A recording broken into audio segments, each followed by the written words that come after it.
ষোড়শ শতকের ইউরোপ, মানে চারদিকে তখন একটা বিরাট তোলপাড় চলছে। ধর্মীয় সংঘাত, নতুন নতুন দেশ আবিষ্কার হচ্ছে, বিজ্ঞানের জগতে সবে উকিঝুঁকি দেওয়া শুরু হয়েছে। একটা অস্থির সময়। ঠিক এমনই এক সময়ে ফ্রান্সে আর ইংল্যান্ডে দুজন মানুষ লেখালেখি করছেন। একজনের নাম মিশেল দে মন্টেইন, আর একজন ফ্রান্সিস বেকন। তারা প্রায় একই প্রজন্মের, একই পৃথিবীর বাসিন্দা, কিন্তু তাদের জগৎকে দেখার চোখ ছিল মানে দুটো একেবারে ভিন্ন ক্যামেরার লেন্সের মতো। একদম। আমাদের হাতে থাকা সোর্সগুলোতে এই বলছে, একজন যেন বাইরের দুনিয়াকে ব্যবচ্ছেদ করে তার নিয়মকানুন বের করতে চেয়েছিলেন, আর অন্যজন নিজের ভেতরের দুনিয়াটাকেই বুঝতে চেয়েছেন আজীবন। আর এটাই সবচেয়ে মজার ব্যাপার, তাই না? হ্যাঁ, মানে একই ঝড়ের মধ্যে দাঁড়িয়ে দুজন মানুষ বাঁচার জন্য দুটো সম্পূর্ণ ভিন্ন কৌশল বেছে নিলেন কিভাবে।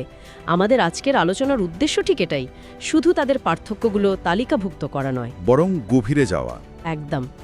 বড় এই সোর্সগুলোর গভীরে গিয়ে বোঝার চেষ্টা করা যে কেন তারা এত আলাদা ছিলেন। একজন চেয়েছিলেন সাফল্যের একটা রেসিপি তৈরি করতে, যা দিয়ে বাইরের পৃথিবীকে নিয়ন্ত্রণ করা যায়। ঠিক। আর অন্যজন এই সিদ্ধান্তে পৌঁছেছিলেন যে জীবনের নিয়ন্ত্রণ করার মতো একমাত্র জিনিস হলো নিজের ভেতরের জগৎ। চলুন এই দুটো চিন্তার জগতের গভীরে ডুব দেওয়া যাক। তাহলে শুরু করা যাক মন্তেনকে দিয়ে। সোর্সগুলোতে তো তাকে আধুনিক সংশয়বাদ বা স্কেপটিসিজমের জনক বলা হচ্ছে। হ্যাঁ, আর তার লেখা পড়লে মনে হয় তিনি যেন আয়নার সামনে বসে নিজের সাথেই কথা বলছেন। ঠিক। তার প্রবন্ধগুলোর মূল বিষয়বস্তু তো তিনি নিজেই, তার ভয়, তার অভ্যাস, তার ভাবনা, সবকিছুই খুব ব্যক্তিগত, তাই না? ভীষণ ব্যক্তিগত আর খোলামেলা। তার বিখ্যাত উক্তিই তো ছিল, আমি নিজেই আমার বইয়ের বিষয়বস্তু। তিনি কোনো তত্ত্ব প্রতিষ্ঠা করতে চাননি, বুঝতে চেয়েছিলেন একজন মানুষ হিসাবে বেঁচে থাকাটা আসলে কতটা জটিল আর স্ববিরোধী একটা ব্যাপার। অন্যদিকে ফ্রান্সিস বেকন ছিলেন অভিজ্ঞতাবাদ বা এম্পিরিসিজমের পথিকৃৎ। একেবারে বিপরীত। হ্যাঁ, তার লক্ষ্য ছিল জগৎকে পর্যবেক্ষণ করা, পরীক্ষা করা এবং সেই জ্ঞানকে মানুষের উপকারে লাগানো। তার কাছে ব্যক্তিগত অনুভূতি বা সংশয়ের চেয়ে বস্তুনিষ্ঠ সত্য আর তার প্রায়োগিক দিকটাই ছিল আসল। এটাকে তাহলে এভাবে ভাবা যায় কি, মন্টেন হলেন সেই বন্ধু যার সঙ্গে কোনো নিরিবিলি জায়গায় বসে জীবনের মানে নিয়ে ঘন্টার পর ঘন্টা কথা বলা যায়, যেখানে কোনো সঠিক উত্তর নেই, আছে শুধু অনুসন্ধান। একদম। আর বেকন হলেন সেই মেন্টর যিনি আপনাকে শহরের মাঝখানে দাঁড় করিয়ে বলবেন, শোনো, জীবনের মানে নিয়ে পরে ভাবা যাবে, আগে এখানে সফল হবে কিভাবে তার একটা ব্লুপ্রিন্ট দিচ্ছি, এটা মন দিয়ে দেখো। দারুণ উপমা। আর বেকনের সেই ব্লুপ্রিন্ট কিন্তু অসম্ভব কাজের। তিনি শুধু আপনাকে বাড়িটা কিভাবে বানাতে হবে সেটাই বলতেন না, আচ্ছা, তিনি এটাও বলে দিতেন যে বাড়িটা বানিয়ে কিভাবে প্রতিবেশীর চেয়ে বেশি সামাজিক মর্যাদা আদায় করা যায়। তার দর্শন ছিল পুরোপুরি ফলকেন্দ্রিক। যেখানে মন্তেন বলছেন নিজেকে জানো, সেখানে বেকন বলছেন প্রকৃতিকে জানো, কারণ জ্ঞানই শক্তি, নলেজ ইজ পাওয়ার। এই দুজনের চিন্তার পার্থক্যটা তো তাদের লেখার ধরনেও ফুটে উঠেছে, তাই না? অবশ্যই। মন্তেইনের লেখা পড়লে মনে হয় যেন তিনি কফি হাতে নিয়ে আড্ডা দিচ্ছেন। খুবই ঘরোয়া, অনানুষ্ঠানিক একটা ভঙ্গি। একদম। তার প্রবন্ধগুলোর কোনো নির্দিষ্ট কাঠামো নেই। তিনি একটা বিষয় নিয়ে কথা বলতে শুরু করে অনায়াসে অন্য প্রসঙ্গে চলে যান, আবার ফিরে আসেন। চিন্তার স্রোতের মতো। ঠিক তাই। তার চিন্তার স্রোতটা যেমন, লেখাও ঠিক তেমন। পাঠককে তিনি কোনো জ্ঞান দিতে চান না, বরং নিজের চিন্তার সঙ্গী করে নেন। মনে হয় তিনি যেন আপনার সঙ্গেই ভাবতে ভাবতে কোনো একটা সিদ্ধান্তে পৌঁছানোর চেষ্টা করছেন। এই খোলামেলা ভঙ্গিটাই ছিল তার সবচেয়ে বড় শক্তি। আর বেকনের লেখা, সেটা তো ঠিক এর উল্টো। সোর্সগুলোতে তার লেখার ধরনকে অ্যাফোরিস্টিক বা সূত্রধর্মী বলা হয়েছে। এর মানেটা ঠিক কি?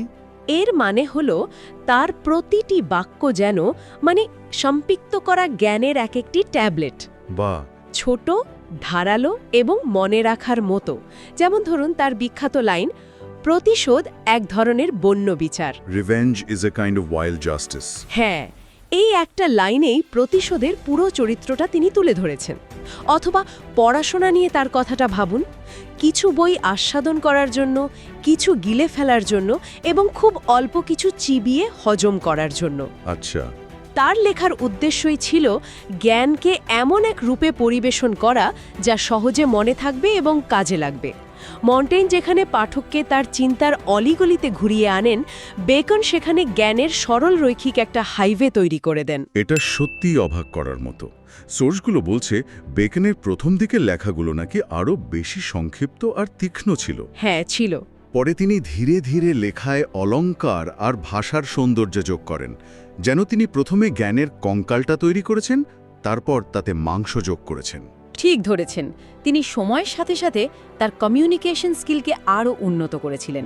তিনি বুঝেছিলেন জ্ঞানকে প্রভাবশালী করতে হলে তাকে শুধু সংক্ষিপ্ত হলেই চলবে না, আকর্ষণীয়ও হতে হবে। একদম।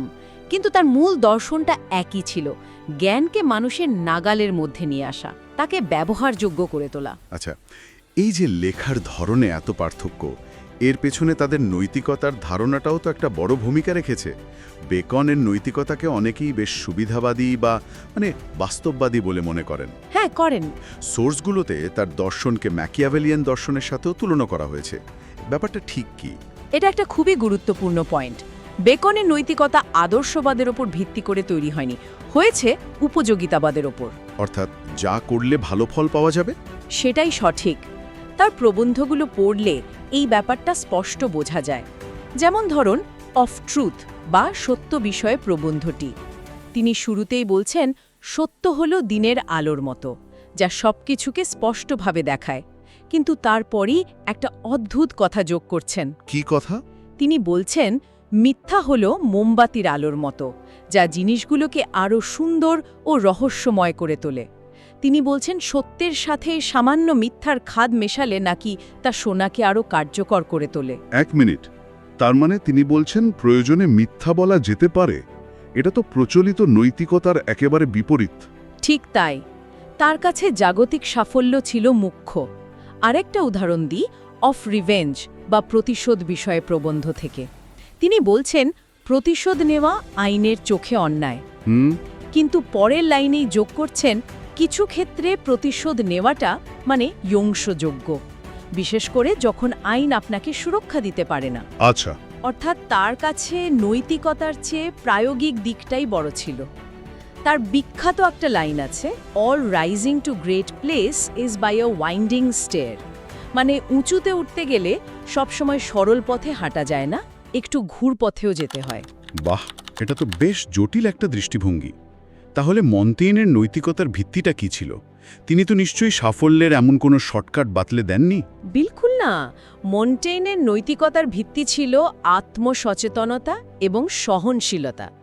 তিনি কোনো চিরন্তন নৈতিক নিয়মে বিশ্বাস করতেন না। তার কাছে নৈতিকতা ছিল দেশকাল পাত্রভেদে পরিবর্তনশীল। এর কোনো উদাহরণ আছে? সবচেয়ে ভালো উদাহরণ হলো তার বিখ্যাত প্রবন্ধ অফ ক্যানিবলস। সেই সময়ে ইউরোপীয়রা ব্রাজিলের নরখাদক উপজাতিদের বর্বর বা অসভ্য বলতো।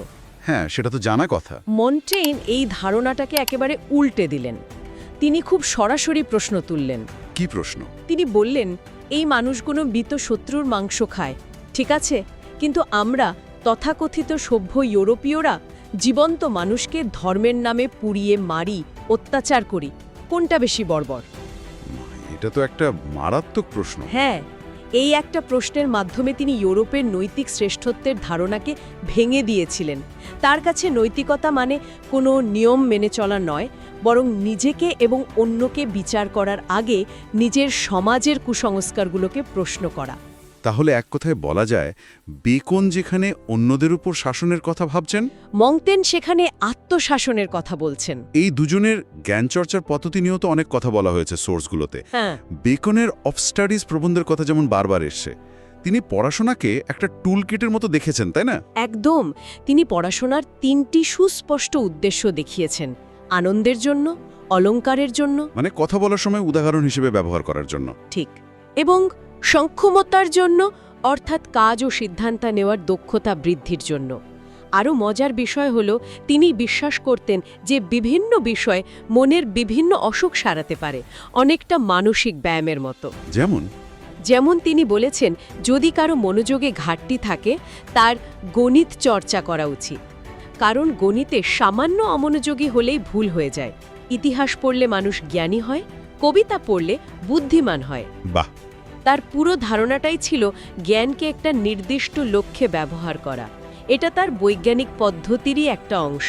পর্যবেক্ষণ করো, শ্রেণীবিন্যাস করো এবং প্রয়োগ করো। আর মন্তেইনের কাছে জ্ঞানার্জন কি ছিল?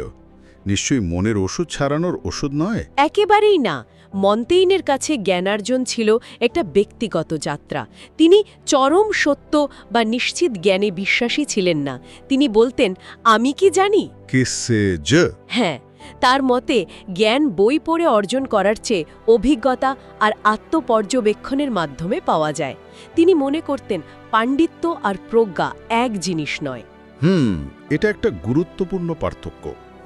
একজন মানুষ অনেক বই পড়ে জ্ঞানী হতে পারে, কিন্তু প্রজ্ঞাবান হতে হলে তাকে নিজেকে চিনতে হবে, নিজের সীমাবদ্ধতাগুলো বুঝতে হবে।